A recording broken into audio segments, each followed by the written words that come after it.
बिस्मिल्लाहिर्रहमानिर्रहीम। अस्सलाम वालेकुम स्टूडेंट्स। क्लास 10th की 3rd HOD क्लास का आज डे 4 स्टार्ट हो गया है और अब आपका इंग्लिश का पीरियड है। आप जानते हैं कि कल तक आपकी इंग्लिश की जो पोएम है उसके तीनों स्टेंजास मैंने आपको रीड करवा दिए थे। आज जो काम हमने स्टार्ट करना है उसमें कुछ बुक वर्क है और उसके अलावा हमने इस पोएम की थीम पढ़नी है, तो मैं आपको वो नोट से पढ़ा रही हूँ। वैसे तो बुक पर भी लिखी हुई है, लेकिन आपके नोट्स में चूंकि ये क्वेश्चन की सूरत में है तो मैंने कहा आपको यहीं से पढ़ाऊं ताकि आपके लिए और भी इजी हो जाए इसको याद करना। इसको मेन आइडिया भी कह सकते हैं और थीम भी, दोनों तरह आ सकता है ये। Right theme of the poem try again, या वो पूछ सकते हैं what is the main idea of the poem try again. तो आंसर होगा the main idea of the poem is that we should keep on trying to achieve our aim in life. We should always try to solve the problems of life until we finally succeed. The lesson that is taught in the poem is that no matter if we fail once or twice, we should not give up trying again. We should try again and again to get success. तो students ये आपकी theme है, इसको आपने आज ही के दिन में अपनी इंग्लिश की नीट नोटबुक्स पर नोट भी करना है और इसको आपने जुबानी भी याद करना है। अब आप बुक निकाल लीजिए। ये स्टूडेंट्स ये आपकी बुक का पेज नंबर 29 है और इसका पहला क्वेश्चन है right meanings of the following words. तो मैंने ये इनके ऊपर ही मीनिंग लिखे हैं, होपफुली आपको नजर आ रहे होंगे। मैं कुछ आपको ये साथ साथ इनके स्पेलिंग्स भी बता देती हूँ ताकि आप इनको नोट कर लें। पहला वर्ड है हीड। हीड का मतलब होता है सुनना, किसी की तरफ अटेंशन देना, तवज्जो। तो लिसन इसका मतलब है। परसिवियर का मतलब है कंटिन्यू, मुसलसल, जो आप अपनी स्टेडफास्ट रहते हैं, परसिस्टेंट रहते हैं, मुस्तकिल मिजाजी दिखाते हैं। स्ट्राइव का मतलब है कोशिश करना, स्ट्रगल। और केस का मतलब है यहाँ पर इंस्टेंस, एग्जाम्पल। पेशेंस का मतलब है टॉलरेंस, यानी सब्र और हिम्मत।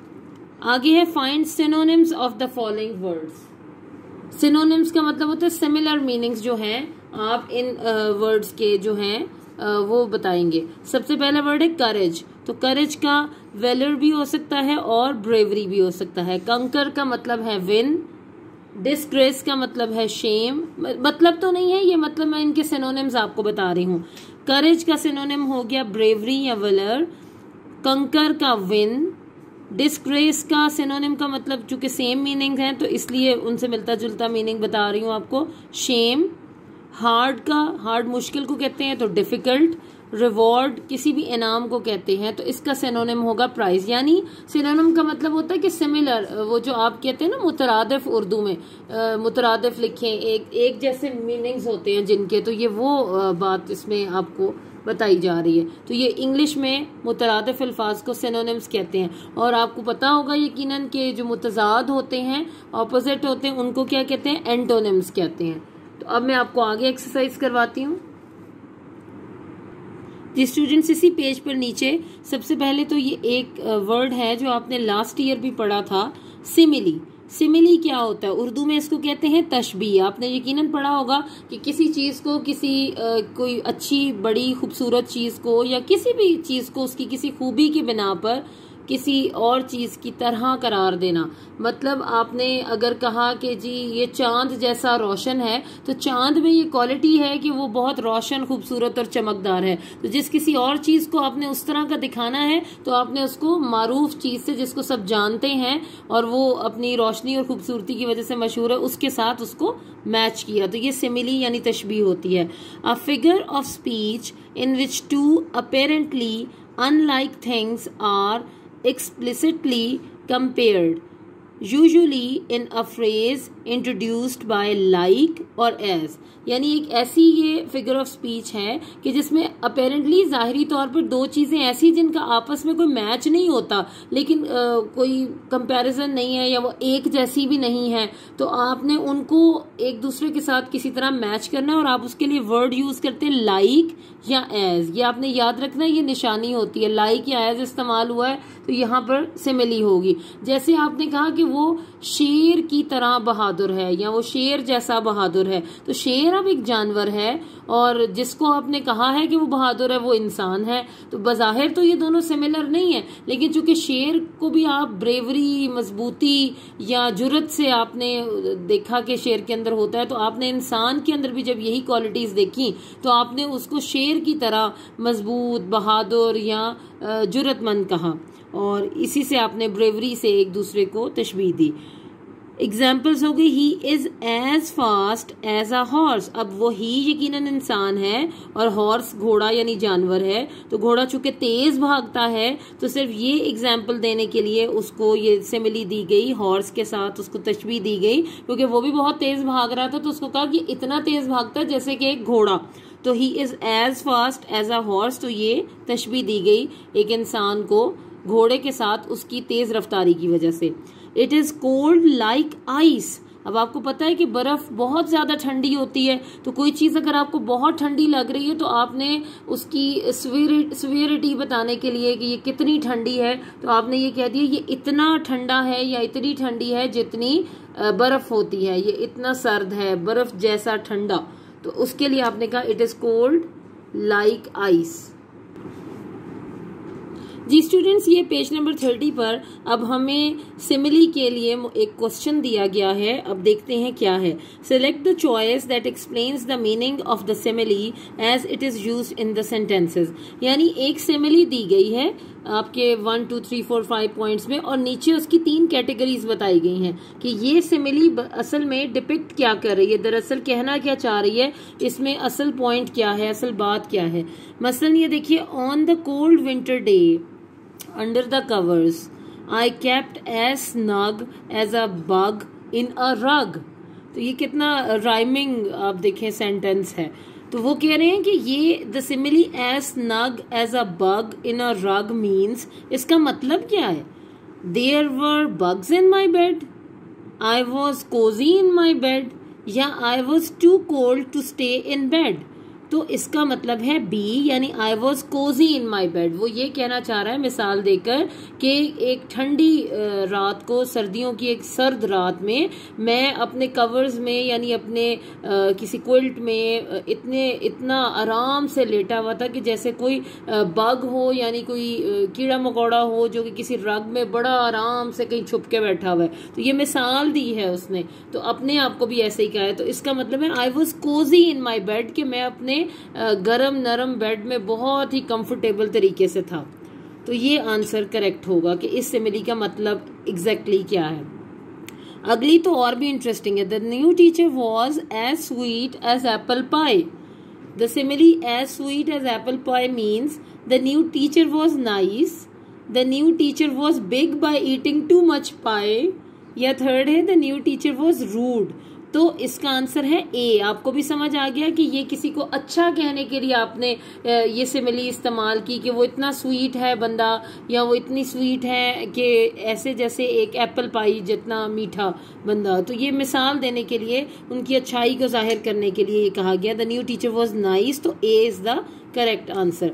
अब अगला देखते हैं नंबर 3 पे क्या है, ये भी बहुत इंटरेस्टिंग है। Their leader was as wise as an owl. Owl क्या होता है? उल्लू।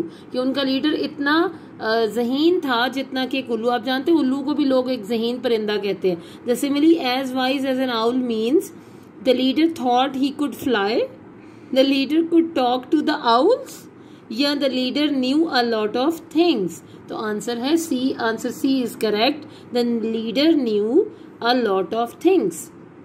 अगला देखिए, the shopping centre was like a 3 ring circus the day before Eid.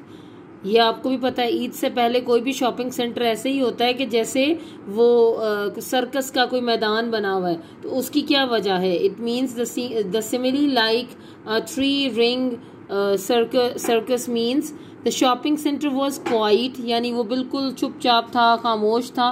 The shopping centre was big, कि शॉपिंग सेंटर बहुत बड़ा था। The shopping centre was really busy. तो answer C is correct. The shopping centre was really busy. अब 5th point देखते हैं क्या है। Danish through such a temper outburst over such a tiny thing he was acting like a baby.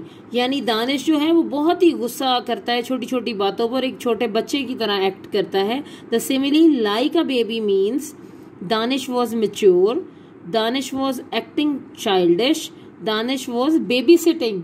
तो answer B is correct, Danish was acting childish, बच्चों की तरह behave करता है। अगला देखिए 6 पॉइंट पे ये क्या है, Mohsin was an explosive as a volcano when he found out his bike had been stolen।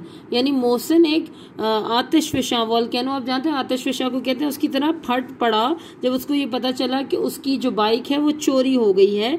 The simile as explosive as a volcano means Mohsin was happy, Mohsin was angry या मोहसिन वॉज काम। तो answer B is correct, Mohsin was angry.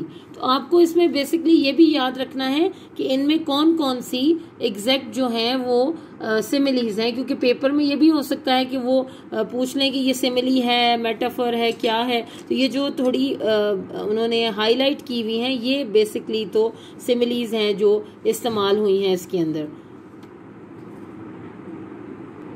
Ji students, हम next page पर देखते हैं। अब ये उन्होंने कहा है fill in the blanks to make similes. ये सिमिलीज हैं, आपने इनको मुकम्मल करना है। और आगे उन्होंने कहा use this similes in sentences. आपने देखिए पहले डैश है एज अ टर्टल, टर्टल कहते हैं कछुए को, और आपको पता है वो बहुत ही आहिस्ता चलता है। तो क्या होगी ये simile, as slow as a turtle. आगे है एज क्वाइट एज डैश, तो इतना खामोश जैसे कि कब्रिस्तान, ग्रेव यार्ड, ग्रेव यार्ड आएगा यहाँ पे, ग्रेव यार्ड। आगे है as black as a blackboard, blackboard, blackboard. As tall as chimney, इतना इतना लंबा जितना कि एक चिमनी होती है। और एज सॉर, सॉर क्या होता है, खट्टा। एज सॉर, सॉर भी कहते हैं इसको, as sour as a lemon. और अगला है एज स्वीट एज हनी, इतना मीठा जैसे कि हनी होता है। तो आप जुमला क्या बना सकते हैं, he moved as slow as turtle, there was silence like a graveyard. As black board का बनाते हैं, the wall was as black board with smoke. अगला है chimney, the minaret was as tall as a chimney, as sour as a lemon, the guava was as sour as lemon, as sweet as honey का the mango was as sweet as honey. तो ये बड़े simple से sentences हैं, आपको मैंने बताए हैं, आप खुद भी इनको बना सकते हैं। अच्छा स्टूडेंट्स, आज के आपके जो फ्रेजल वर्ब्स हैं वो 36 से लेकर 40 तक हैं। फेथ इन, यकीन रखना, I have faith in my own ability. Faithful to, वफादार होना, she is very faithful to the party. Famous for, मशहूर होना, Carlot is famous for its discipline. बल्कि करलोट नहीं कहेंगे हम इसको, करलोट कॉलेज कहेंगे, क्योंकि करलोट इज अ विलेज। अगर आपने डिसिप्लिन की बात करनी है तो फिर आप तो इदारे की बात कर रहे हैं, तो फिर आप कहेंगे Carlot college is famous for its discipline. और अगला है फील फॉर, एहसास होना, I really feel for the poor. और फाइट फॉर, मकसद के लिए लड़ना, what are you fighting for. तो फिर इसके आगे क्वेश्चन मार्क भी आएगा। तो ये आज के आपके 5 फ्रेजल वर्ब्स हैं, इन्हें नोट कर लीजिए और इनको जुबानी याद कर लीजिए। अस्सलाम वालेकुम स्टूडेंट्स, डे 9 में आपको वेलकम कहते हैं और अपना आज का काम शुरू करते हैं। जी स्टूडेंट्स, ये आपके सामने है शेर नंबर 4 है और इसको मैं पढ़ रही हूँ। कोसों किसी शजर में न गुल थे न बरगुबार, एक एक नखल जल रहा था सूरते चनार। हंसता था कोई गुल न लहकता था सब्ज़ार, कांटा हुई थी सूख के हर शाखे बारदार। गर्मी ये थी कि जीस्त से दिल सब के सर्द थे, पत्ते भी मिसले चेहराए मदकूक जर्द थे। पढ़ने का अंदाज, अल्फाज की अदायगी, ये सारी चीज़ें भी नोट करनी होती हैं और फिर इसके बाद इसको लिखना होता है, तो उसको पढ़ा ज़रूर करें। इसी तरह ये बंद मीर अनीस की नज़म मैदान करबला में गर्मी की शिद्दत से लिया गया है। पहले हवाला लिखना है, हले लुगत मैं आपको बता रही हूँ, नीचे एक दफ़ा दिखा दूंगी। देखें, कोसों, कोसों मतलब होता है दूर, मीलों दूर तक किसी दरख्त पर ना तो कोई फूल थे और ना ही पत्ते थे और ना ही फल था, बार बरगो बार होते हैं पत्ते और फल, गुल कहते हैं फूल को। तो कहते नहीं मीलों दूर तक जो आपको दरख्त नजर आ रहे थे, ना तो उसमें पत्ते थे, ना फल थे, ना फूल थे।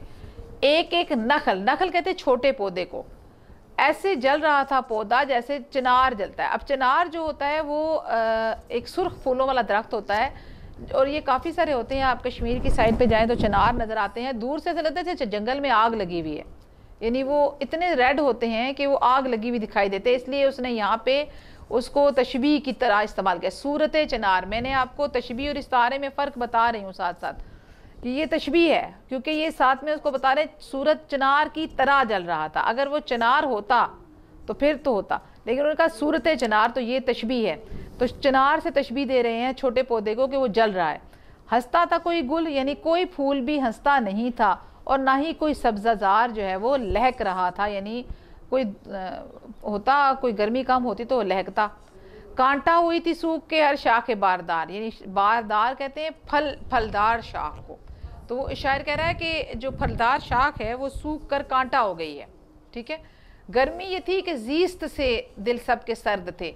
जीस्त कहते हैं जिंदगी को, यानी गर्मी इतनी थी कि तमाम लोग अपनी जिंदगी से ही उकताए हुए थे। दिल सबके सर्द थे, मतलब दिल नहीं कर रहा था जीने का, गर्मी जिंदगी से ही लोग तंग थे। और पत्ते भी इस तरह जर्द थे, मिसले चेहरा मदकूक। मदकूक कहते हैं दिक का मरीज, दिक कहते हैं इसको वो जो जर्द जो सब पीला हो जाता है ना, यरकान, सॉरी यरकान का जो मरीज है उसको कहते हैं दिक का मरीज। तो मदकूक का मतलब होता है दिक का मरीज, यानी यरकान का मरीज। यानी पत्ते ऐसे होते हैं जैसे कि किसी को यरकान का मरीज पीला होता है ना, ऐसे पत्ते पीले हो रहे थे। तो ये नीचे देख लें, हम आपको हले लुगत भी आपके सामने है और इसका मफहूम भी आपके सामने है। कोशिश ये करें कि जैसे मैं आपको बता रही हूँ ऐसे खुद से इसका मफहूम लिखें, और तशरीह भी लिखनी है जैसे मैं तरीका बताया हुआ है। इसके बाद हम आते हैं अगले शेर नंबर 6 की तरफ। जी, शेर नंबर 5 की तरफ। शेर उड़ते थे ना धूप के मारे खचार से, आहू न मुंह निकालते थे सब्ज़ाजार से। आईना महर का था मकदर गुबार से, गर्दों को तब चढ़ी थी ज़मीं के बुखार से। गर्मी से मुस्तरिब था ज़माना ज़मीन पर, भुन जाता था जो गिरता था दाना ज़मीन पर। बहुत खूबसूरत मंजरकशी है, लेकिन मुबालगा राई भी हद से ज़्यादा है।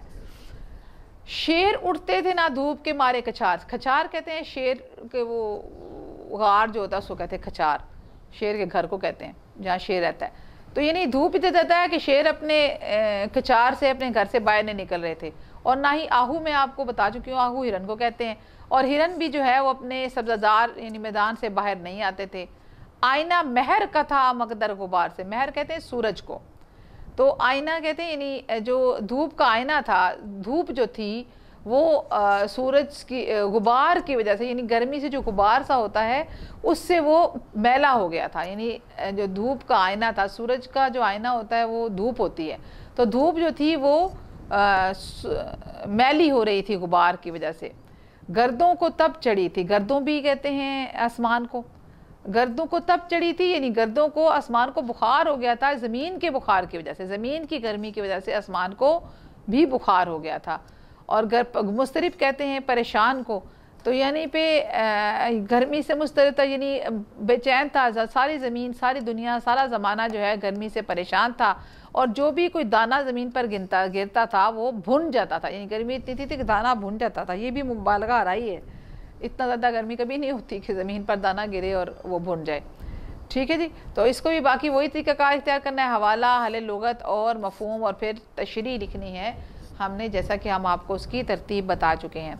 आखिरी शेर है, बहुत ही ख़राब तरीके से लिखा हुआ है, आप इसको जो थे उसको बुक से देख के लिखिएगा। मैं आपके सामने बुक रखती हूँ, ये आखिरी शेर बुक से पढ़ाती हूँ मैं आपको। देखिए, गर्दाब पर था शोले जवाला का गुमा, अंगारे थे हबाब तो पानी शरर फिशा, मुंह से निकल पड़ी थी हर एक मौज की जुबां, तय पर थे सब निहंग मगर थी लबों पे जा, पानी था आग गर्मी रोज़े हिसाब थी, माही जो सीखे मौज तक आई कबाब थी।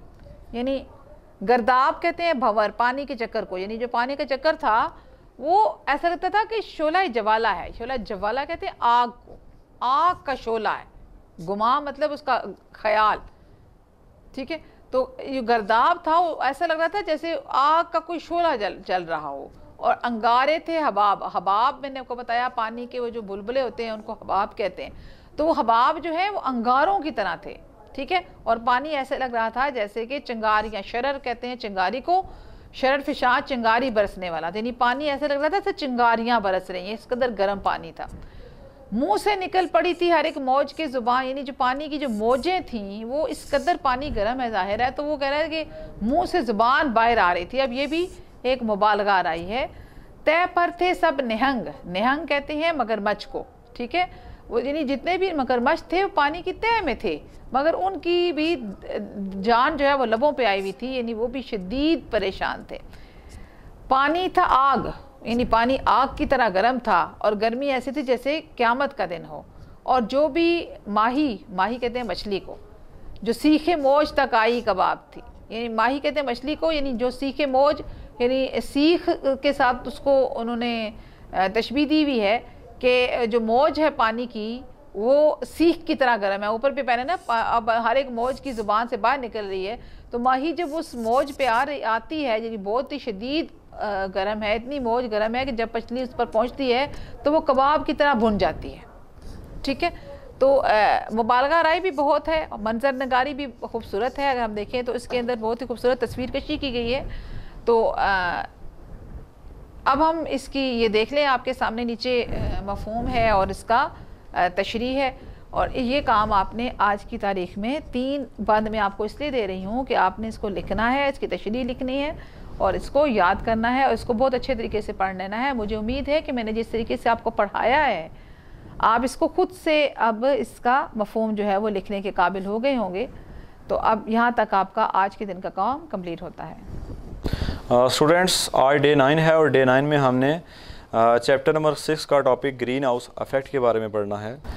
स्टूडेंट्स देखिए अपनी बुक का पेज नंबर 92 निकाल लीजिए, यहाँ लिखा हुआ है ग्रीन हाउस इफेक्ट। तो ग्रीन हाउस इफेक्ट के बारे में आज पढ़ते हैं कि ये क्या है। तो ग्रीन हाउस इफेक्ट के बारे में वो लिखता है कि ज़मीन का मौजूदा दर्जा हरारत जो इंसानी, हैवानी और नबाताती ज़िंदगी के लिए नायत मौजू है, फ़ज़ा में मौजूद मुख्तलिफ़ बायस गैसों के बायस ये दर्जा हरारत कम और बेश मुस्तहकम रहता है। इन गैसों में कार्बन डाइऑक्साइड, आबी बुखारात और ओज़ोन गैस शामिल हैं। ये गैसें वही काम करती हैं जो किसी ग्रीन हाउस पर छाई शीशे या शफाफ प्लास्टिक की छत जो है वो करती है। ये गैसें सूरज की रोशनी से तवानाई फ्राहम करने वाली शुआओं को गुजरने देती हैं, जबकि बलाए बनशी और दीगर मज़र शुआओं को रोक लेती हैं। ये गैसें ज़मीन की सतह से खारिज होने वाली शुआओं का कुछ हिस्सा रोक लेती हैं। यानी जो ग्रीन हाउस इफेक्ट है ये हमारी फ़ज़ा को जो है वो नॉर्मल रखने में बड़ा अहम किरदार अदा करता है। और ये जो गैसें हैं ये भी बड़ी अहम किरदार अदा करती हैं हमारी फ़ज़ा में और ग्रीन हाउस इफेक्ट में। इसमें आपको बता रहा है कि इस सूरत हाल के बायस ज़मीन का दर्जा हरारत एक ख़ास हद के अंदर रहता है और इसे सिर्फ ज़रूरत के मुताबिक हरारत फ्राहम होती रहती है। फ़ज़ा में इन गैसों की मौजूदगी के बायस ज़मीन की हरारत आसानी से ज़ाइल नहीं होती। गैसों के इनके असरात को ग्रीन हाउस इफेक्ट कहते हैं। यानी ग्रीन हाउस इफेक्ट इसी चीज़ का नाम है कि जो ज़मीन का दर्जा हरारत है इसको कंट्रोल में रखना और इसको काबू में रखना, और इसको काबू रखने के लिए ये गैसें बड़ा अहम किरदार अदा करती हैं। आगे वो आपको बता रहा है कि ग्रीन हाउस इफेक्ट के कई फ़ायदे हैं। ये ज़मीन के दर्जा हरारत को मतलूबा हद के अंदर रखता है, वरना दिन शदीद गर्म और रातें शदीद सर्द हुआ करती और यूँ ज़िंदगी नामुमकिन हो जाती। सूरज दिन के वक्त ज़मीन को गर्म करता है और रात के वक्त ज़मीन यही हरारत ज़िंदा अशिया को फ्राहम करती है। यानी कि जो ग्रीन हाउस इफेक्ट है यही हमारे जो ज़मीन का टेम्परेचर है इसको नॉर्मल रखता है। अगर ग्रीन हाउस इफेक्ट ना हो, कुदरत का एक अमल है, तो ज़मीन के ऊपर जो टेम्परेचर है वो आपको बता रहा है कि दिन के वक्त इतना ज़्यादा हो, इतना शदीद हो कि ज़मीन के ऊपर कोई चीज़ ज़िंदा ना रह सके, और रात को इतना गिर जाए टेम्परेचर कि बिल्कुल जो फ्रीजिंग पॉइंट होता है वहाँ तक टेम्परेचर आ जाए, तो इस तरह ज़मीन पर ज़िंदा रहना मुश्किल हो जाए। तो ग्रीन हाउस इफेक्ट इस टेम्परेचर को आपको बता रहा है के कंट्रोल में रखता है। अगर फ़ज़ा में गैसें मौजूद ना होती तो ज़मीन से खारिज होने वाली हरारत कुराए अर्ज़ में मुकीद ना रहती और इस तरह रातें नाकाबिले बर्दाश्त हद तक सर्द हो जाती। ये ग्रीन हाउस इफ़ेक्ट ही है जिसकी बदौलत ज़मीन का रात के वक्त औसत दर्जा हरारत 15 सेंटीग्रेड है, वरना ये -20 से भी कम हो जाता और यूँ ज़मीन ज़िंदगी से महरूम हो जाती। मगर इंसानी सरगर्मियाँ इन तमाम कुदरती इंतज़ामात और फ़ज़ा में इन गैसों का तवाज़ुन बिगाड़ रही हैं। ग्रीन हाउस इफ़ेक्ट में ख़राबी की सबसे बड़ी वजह कार्बन डाइऑक्साइड गैस है, जो अब गाड़ियों और कारखानों के धुएँ के बायस फ़ज़ा में इस कदर ज़्यादा शामिल हो रही है कि पौधे इसे मुकम्मल तौर पर इस्तेमाल करने से कासिर रहते हैं। चुनाचे फ़ज़ा में कार्बन डाइऑक्साइड बतदरीज बढ़ रही है।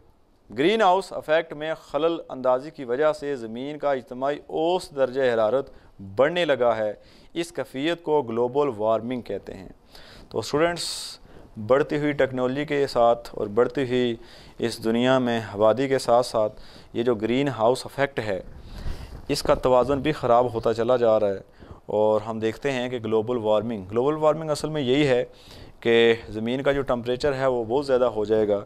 अभी हम देखते हैं कि अगर गर्मी पड़ती है तो वो बहुत ज़्यादा गर्मी पड़ती है और अगर सर्दी है तो बहुत ज़्यादा सर्दी पड़ती है। ये इस कैफियत का नाम ग्लोबल वार्मिंग है और इसकी जो रीज़न है, वजह है, वो आजकल जो हम कारखाने चला रहे हैं, गाड़ियाँ चला रहे हैं, उनके अंदर से निकलने वाला जो धुआं है उसमें जो कार्बन डाइऑक्साइड की मकदार है वो बढ़ रही है, जिसकी वजह से हमारी जो फ़ज़ा है वो आलूदा हो रही है और ग्रीन हाउस इफ़ेक्ट को और ओज़ोन गैस की तह को नुकसान पहुंच रहा है, जिसकी वजह से आज हम देखते हैं कि जो टम्परेचर है वो उस तरह का नहीं है जिस तरह का होना चाहिए और यही वजह है कि ग्रीन हाउस इफ़ेक्ट को नुकसान जो है वो पहुँच रहा है। तो इस तरह स्टूडेंट्स, ये हमारा डे 9 का काम था और डे 9 में हमने ग्रीन हाउस इफ़ेक्ट पढ़ा।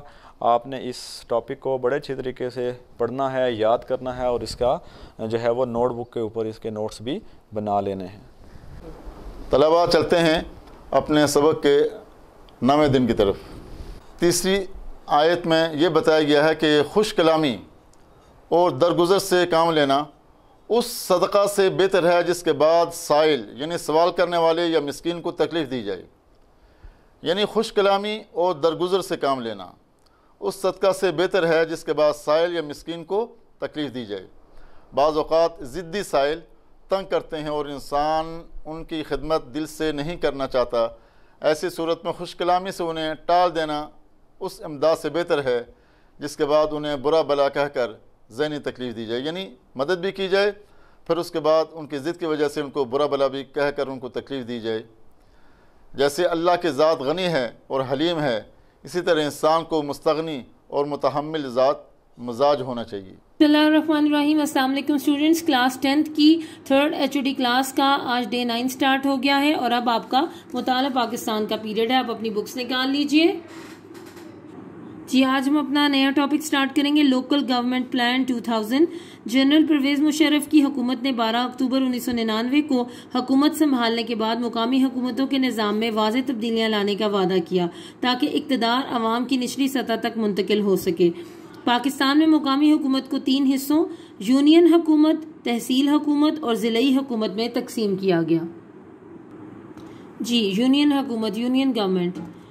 यूनियन हुकूमत यूनियन नाजिम, यूनियन नायब नाजिम, यूनियन कौंसल और यूनियन इंतज़ामिया पर मुश्तमिल होगी। आवाम यूनियन कौंसल के अरकान का इंतखाब करती है। इसके अरकान की तादाद 15 है, जिसमें एक नाजिम, एक नायब नाजिम, 4 मर्द जनरल कौंसलर, 4 खवातीन जनरल कौंसलर, 2 मर्द किसान मजदूर कौंसलर, 2 खवातीन किसान मजदूर कौंसलर और 1 अक़लियती कौंसलर शामिल होंगे। अपनी हदूद के अंदर सिक्योरिटी का इंतज़ाम, अपने इलाके की तरक्की और खुशहाली के लिए सालाना तरक्याती प्रोग्राम बनाना, मुकामी सतह पर टैक्स लगाना और बुनियादी नौइयत के फौजदारी, दीवानी, ख़ानदानी तनाज़ात और मसाइल को हल करना वगैरह यूनियन कौंसिल के फ़राइज़ में शामिल हैं। तहसील हुकूमत, तहसील गवर्नमेंट। तहसील हुकूमत तहसील नाज़िम, नायब तहसील नाज़िम, तहसील कौंसिल और तहसील इंतज़ामिया पर मुश्तमिल होगी। तहसील नाज़िम और नायब नाज़िम की तालीमी काबिलियत कम अज़ कम मैट्रिक होगी। उनका इंतखाब तहसील में मौजूद तमाम यूनियन काउंसलर्स मिलकर करेंगे। तहसील नाज़िम तहसील हुकूमत का इंतज़ामी सरबराह होता है। तहसील कौंसिल में तहसील के तमाम यूनियन काउंसिलों के नायब नाज़िमीन शामिल होते हैं। तहसील कौंसिल में 33% नशिस्तें औरतों के लिए, 5% नशिस्तें किसानों और मजदूरों के लिए और 5% नशिस्तें अक़लियतों के लिए मखसूस होंगी। तहसील हुकूमत का सरबराह तहसील नाज़िम होगा। तहसील नाज़िम के मातहत एक तहसील म्यूनसिपल ऑफिसर TMO काम करेगा। तहसील म्यूनसिपल ऑफिसर के मातहत 4 तहसील ऑफिसर्स TOs काम करेंगे जो मुख्तलिफ शोबों के मामलात की निगरानी करेंगे। इन शोबों में मालियात, बजट और अकाउंट, ज़मीनों के इस्तेमाल का रिकॉर्ड, मनसूबाबंदी, देही और शहरी मनसूबाबंदी, म्यूनसिपल राब्ता और दर्जाबंदी वगैरह शामिल होंगे।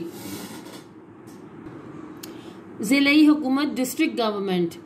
ज़िलाई हुकूमत ज़िलाई नाज़िम और नायब नाज़िम, ज़िला कौंसिल और ज़िलाई इंतज़ामिया पर मुश्तमिल होगी।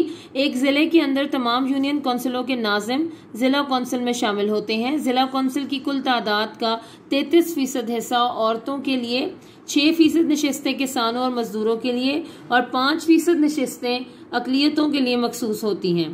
एक ज़िले से मुंतखब होने वाले तमाम यूनियन काउंसलर्स नाज़िम और नायब नाज़िम, ज़िलाई नाज़िम और नायब नाज़िम का इकट्ठा इंतखाब करते हैं। ज़िलाई नाज़िम तमाम इंतज़ामी इख्तियारात का सरबराह होता है।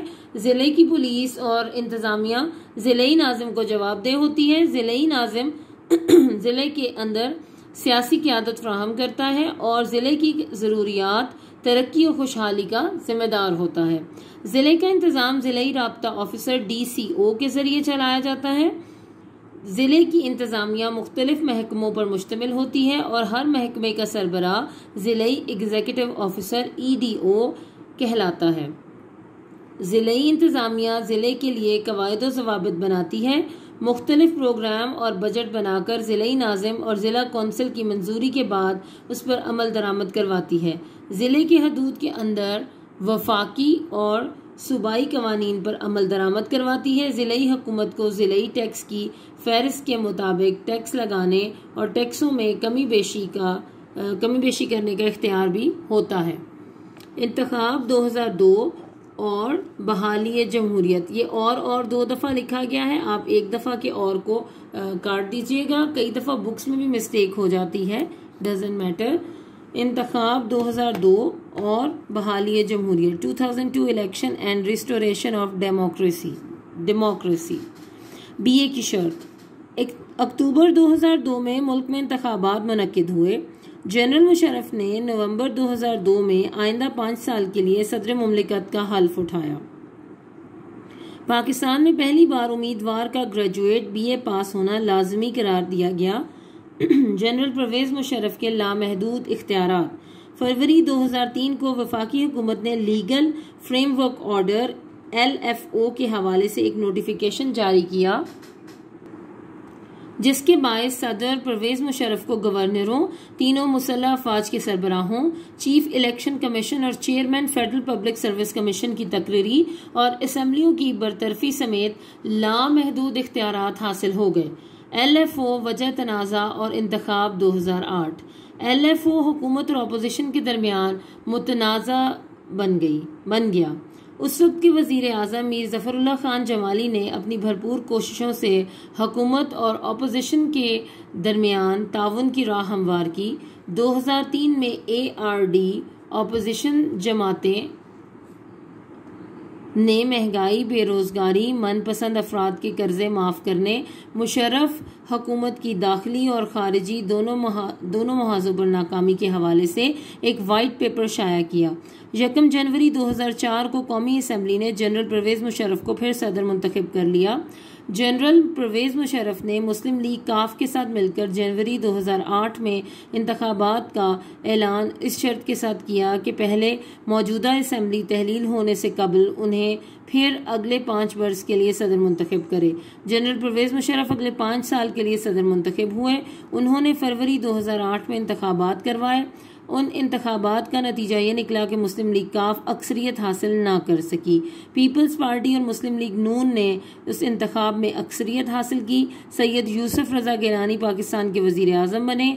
2013 के इंतखाबात में मुस्लिम लीग नून को अक्सरियत हासिल हुई और उस जमात के मोहम्मद नवाज शरीफ ने वजीर आज़म का ओहदा संभाला। तो स्टूडेंट्स, यहाँ तक आपकी डे 9 की रीडिंग कंप्लीट हुई है। अब इससे रेलेवेंट मैं आपको क्वेश्चंस पढ़ाती हूँ। स्टूडेंट्स, आज हम ये 2 शॉर्ट क्वेश्चंस करेंगे। यूनियन काउंसिल के 2 फराइज तहरीर करें और मुकामी हुकूमत से क्या मुराद है। ये कल हमने टॉपिक पढ़ा था, उसके हेड में आता है ये वाला सवाल। और इसके अलावा हम लॉन्ग क्वेश्चन करेंगे, एक और बल्कि हमारा शॉर्ट क्वेश्चन और है डे 9 का। उम्मीदवारों के लिए बीए की शर्त किस इलेक्शन में लाजमी करार दी गई। 3 शॉर्ट क्वेश्चंस हो गए और लॉन्ग क्वेश्चन होगा पहले वाला, ज़िलाई हुकूमत की तश्कील और फराइज बयान करें। ये लॉन्ग क्वेश्चन हम जो है दर्जल उन्वानात पर जामे नोट लिखे, ये इंशाल्लाह कल करेंगे। तो चलिए अपने नोट्स निकाल लीजिए। जी स्टूडेंट्स, ये आपका फर्स्ट शॉर्ट क्वेश्चन है। यूनियन काउंसिल के 2 फराइज तहरीर करें। यूनियन काउंसिल का ये फर्ज है कि वो इलाके में सेहत और सफाई का ख्याल रखे और पैदाइश और अमवात का रिकॉर्ड रखना भी यूनियन काउंसिल के फराइज में शामिल है। यहाँ पर थे लिखा हुआ है, आप इसको करेक्ट कर लीजिए। जी, ये मैंने ठीक कर दिया, आप देख लीजिए। और दूसरा क्वेश्चन जो है हमारा वफाकी मुकामी हुकूमत से क्या मुराद है, वो यहाँ पर नोट्स में नहीं मौजूद, मैं आपको बुक से दिखाती हूँ। आपकी बुक का ये क्वेश्चन है, मुकामी हुकूमत से क्या मुराद है। पेज नंबर 24 पर हमने ये अभी पढ़ा है और इसका आंसर मौजूद है, मैं आपको वो नोट करवा देती हूँ। आप यहाँ से यहाँ तक इस पर निशान लगा लीजिए। ऐसी हुकूमत जिसकी बागडोर मुकामी लोगों के हाथ में हो, मुकामी हुकूमत कहलाती है। मुकामी लोग ही मुकामी सतह की पॉलिसियाँ मुरतब करते हैं, मंसूबे बनाते हैं और उनको अमली जामा पहनाते हैं। तो ये आपके शॉर्ट क्वेश्चन नंबर 2 का आंसर हो गया। स्टूडेंट्स, अगला आपका शॉर्ट क्वेश्चन है, उम्मीदवारों के लिए बीए की शराइत किस इलेक्शन में लाजमी करार दी गई। अक्टूबर 2002, अब ये कुछ मिसप्रिंट था, आप भी ठीक कर लीजिए। अक्टूबर 2002 में मुल्क में इंतखाबात मुनक्किद हुए। जनरल मुशर्रफ ने नवंबर 2002 में आइंदा 5 साल के लिए सदर मुमलिकत का हल्फ उठाया। और आगे ये मेन बात लिखी भी नहीं है, इसमें आप नोट कर लीजिए। पाकिस्तान में पहली बार उम्मीदवार का ग्रेजुएट यानी बीए पास होना लाजमी करार दिया गया। आप अपनी बुक का अगर पेज नंबर 27 निकालें तो उसमें ये मौजूद है, ये पूरा का पूरा आंसर, ये शॉर्ट क्वेश्चन का आंसर है। अगर आपको वहां से कोई डिफिकल्टी हो रही हो नोट से देखने में तो आप यहाँ से देखकर भी नोट कर सकते हैं। अब हम लॉन्ग क्वेश्चन पढ़ते हैं। जी स्टूडेंट्स, आपका क्वेश्चन नंबर 1 जो लॉन्ग क्वेश्चन नंबर 1 है वो आज हमने पढ़ना है। ज़िलाई हुकूमत की तश्कील और फराइज बयान करें। ज़िलाई हुकूमत डिस्ट्रिक्ट गवर्नमेंट, ज़िलाई हुकूमत नाजिम, नायब नाजिम, ज़िला कौंसल और ज़िलाई इंतज़ामिया पर मुश्तमिल होती है, जिसका सरबराह नाजिम होता है। नाजिम की मदद के लिए ज़िलाई कौंसल ज़िलाई राब्ता ऑफिसर DCO होता है। ज़िला नाजिम इस बात को यकीनी बनाता है कि ज़िलाई इंतज़ामिया सही तौर पर काम कर रही है। ज़िलाई इंतज़ामिया का सरबराह ज़िलाई राब्ता ऑफिसर DCO होता है। ज़िलाई नाजिम, नाजिम ज़िलाई हुकूमत का सरबराह होता है और ज़िले में सियासी क़यादत फराहम करता है। नाजिम के लिए ज़रूरी है कि वो मैट्रिक पास हो, मुतलका ज़िला का बाशिंदा हो और 50% से ज़्यादा वोट हासिल करे। फ़राइज़, ये ज़िला कौंसिल से मंजूर शुदा तरक्याती मंसूबों को अमली जामा पहनाता है, अमली जामा पहनाता है और ज़िले में अमन व अमान कायम करता है। ज़िला के सालाना तरक्याती मंसूबों की निगरानी भी उसी की जिम्मेदारी है होना चाहिए यहाँ पर। स्टूडेंट्स फिर देखिए, ज़िलाई हुकूमत नाजिम, नायब नाजिम, ज़िला कौंसिल और ज़िलाई इंतज़ामिया पर मुश्तमिल होती है, जिसका सरबराह नाजिम होता है। नाजिम की मदद के लिए ज़िलाई कौंसिल ज़िलाई राब्ता ऑफिसर DCO होता है। ज़िला नाजिम इस बात को यकीनी बनाता है कि ज़िलाई इंतज़ामिया सही तौर पर काम कर रही है। ज़िलाई इंतज़ामिया का सरबराह ज़िलाई राब्ता ऑफिसर DCO होता है। ज़िला नाजिम, नाजिम ज़िलाई हुकूमत का सरबराह होता है और ज़िले में सियासी क़यादत फराहम करता है। नाजिम के लिए ज़रूरी है कि वो मैट्रिक पास हो, मुतलका ज़िला का बाशिंदा हो और 50% से ज़्यादा वोट हासिल करे। फ़राइज़, ये ज़िला कौंसिल से मंजूर शुदा तरक्याती मंसूबों को अमली जामा पहनाता है और ज़िले में अमन व अमान कायम करता है। ज़िले के सालाना तरक्याती मंसूबों की निगरानी भी इसी की जिम्मेदारी है। अब ये मैंने इस जुमले को चेंज किया है, आप भी ठीक कर लीजिए। ये ज़िले की ज़रूरियात, तरक्की और खुशहाली का जिम्मेदार होता है। ये ज़िले की ज़रूरियात, तरक्की और खुशहाली का जिम्मेदार होता है। नायब नाजिम, नायब नाजिम ज़िला कौंसिल का सरबराह होता है। नायब नाजिम का इंतखाब ज़िला कौंसिल के अरकान 4 साल के लिए करते हैं, ठीक कर लें इसको, करते हैं। तालीमी काबिलियत नायब नाजिम की भी कम अज कम मैट्रिक है। फराइज, नायब नाजिम कौंसिल के इजलासों की सदारत करता है। ये दौरान इजलास हर किस्म का नज़्म ज़ब्त कायम रखता है। ज़िला कौंसिल, मुतलका ज़िला के अंदर तमाम यूनियन कौंसिलों के नाजिम बालिहाज़े ओहदा, ओहदा में ये है नहीं लिखा हुआ था, आप ऐड कर लीजिए, ज़िला कौंसिल के मेंबर होते हैं। ज़िला कौंसिल, अब ये केयर कान काट दीजिए, ज़िला कौंसिल की कुल तादाद की 33% या इस तरह लिख लीजिए 33%, या ये लिखा हुआ 33% इस तरह लिख लें। नशिस्तें औरतों के लिए, 5% नशिस्तें किसानों और मजदूरों के लिए और 5% अकलियतों के लिए मखसूस होती हैं। जिला कौंसिल के फराइज, जिला कौंसिल को कानून साजी का इख्तियार होता है। जिला कौंसिल जिला हुकूमत के लिए बजट की मंजूरी देती है। इससे जिले के अंदर हर किस्म के टैक्स लगाने और इनमें कमी बेशी का इख्तियार होता है। वो मखसूस कमेटियों के जरिए जिलाई इंतजामिया के मामलात की निगरानी करती है। जिला कौंसिल बेशुमार कमेटियों का इंतखाब करती है। वो जिलाई हुकूमत की पेश करदा तजावीज़ और मंसूबों की मंजूरी देती है। जिलाई इंतजामिया, जिलाई इंतजामिया एक राब्ता ऑफिसर के जरिए चलाई जाती है जो ग्रेड 19 या 20 या ता लिखा है, आप 19 या 20 कर लीजिए, का सरकारी मुलाजिम होता है, जिसकी तकरीरी सूबाई हुकूमत करती है और उसे जिलाई राब्ता ऑफिसर DCO कहा जाता है। जिलाई राब्ता ऑफिसर की मुआवनत के लिए हर महकमे का एक सरबराह होता है जिसे जिलाई इंतजामी ऑफिसर EDO कहा जाता है। जिलाई इंतजामिया में 11 महकमे होते हैं जो दर्ज झैल हैं। इंसानी वसाइल, सिविल डिफेंस, ज़राअत और जंगलात, देही तरक्की, तालीम, अमूर मालियात और मनसूबाबंदी, इंफॉर्मेशन, सेहत और सफाई, कानून, ख्वानदगी और नज़्म व ज़ब्त। तो यहाँ तक आपका ये फर्स्ट क्वेश्चन का आंसर हो गया। आप इसे नोट कर लीजिए और आज ही याद भी कर लीजिए।